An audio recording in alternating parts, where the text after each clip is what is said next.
Alright, Boom Creators, welcome back. Today, we're still working on rock carving, but we're going to be putting pictures on rocks, and I'm going to show you an easy way to do that with photo transfer. So, join me.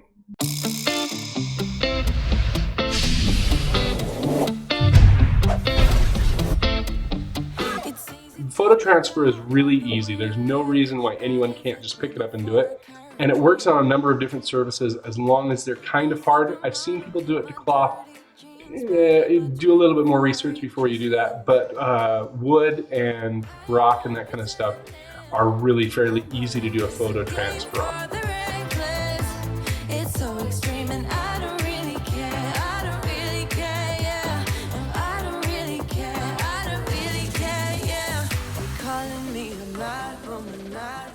So the first thing we're going to do is go grab a picture from the internet. It can be pretty much any picture, but for this first level, I suggest that we grab something that's black and white and higher in contrast. How that'll help is that anything that's white doesn't print, anything that's black does.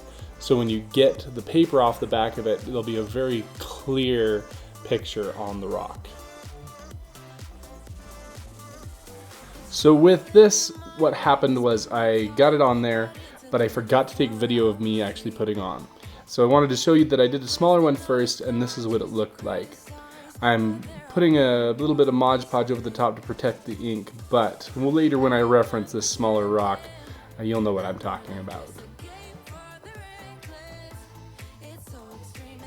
So now I've got the larger rock here, and I'm putting a layer of Mod Podge on it first, because that's what the ink sticks to. I'm going to cut out my paper that I've printed out and put it on there where I think it should be. And I wait for that first layer of Mod Podge to dry, and then I'll come back, and now I'm putting more Mod Podge on to stick the paper to the rock. You're going to see me put Mod Podge over the ink part of the paper just because I want a nice consistent layer. Now you'll see me press it down firmly. I've just got a piece of cardboard here to get it down in all the cracks and bits and pieces.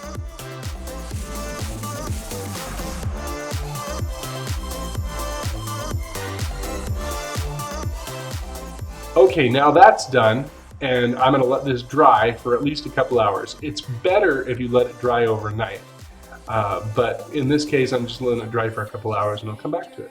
So now what we need is some water, and we're just going to slowly take it off. I usually spray the whole thing down first because this top layer of paper comes off pretty easily. It'll roll off, and it's the layer underneath this that's actually attached to the ink. That's going to be a little harder. And you don't need much water for that layer, but there's no harm in getting plenty of water on the rock on this go.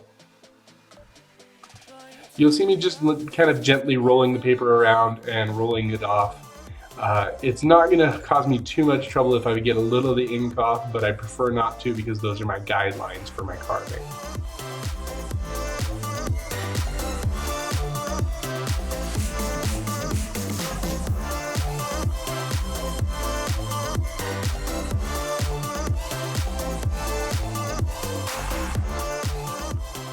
So you see that in a couple places where the ink came off, I'm just going back with a Sharpie marker and touching in those little places where I would like to carve out on the next video.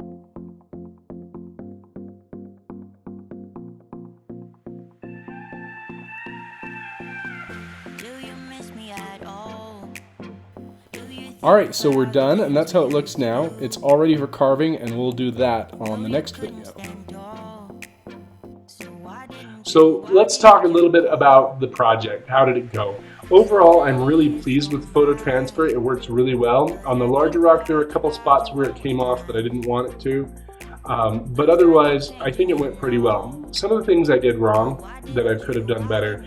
One is thinking through things a little bit more. When I was printing this out, I thought, I might not be able to carve that out. But then I put it on the rock and it was like, I'm definitely not going to be able to carve that out. I could come back and try, but I kind of like the results, so that's what I stayed with right here, and we'll carve the larger one out. Another thing is just being a little bit more thoughtful about how I'm putting things together. So on this first rock, I just kind of put it on there and was like, okay, let's go, we're good. And then I realized, oh, you know what? I should have not done that because there's no way I'm going to be able to carve that small. So on the second rock, when you saw me do a bigger version, I just put it down on the rock and I was like, that's too big, I'm not going to work. I wish I could have carved it in that size, but then I did the second one, it fit a lot better on the rock, and that's what we're going to go with when we carve it next time. Hey guys, like, subscribe, and share, and ring that bell down there to get notifications because I'm going to be doing these videos every week. Remember, you can go to my merch store at any time and pick up some awesome t-shirts. So thank you guys for supporting this channel. Have a great day.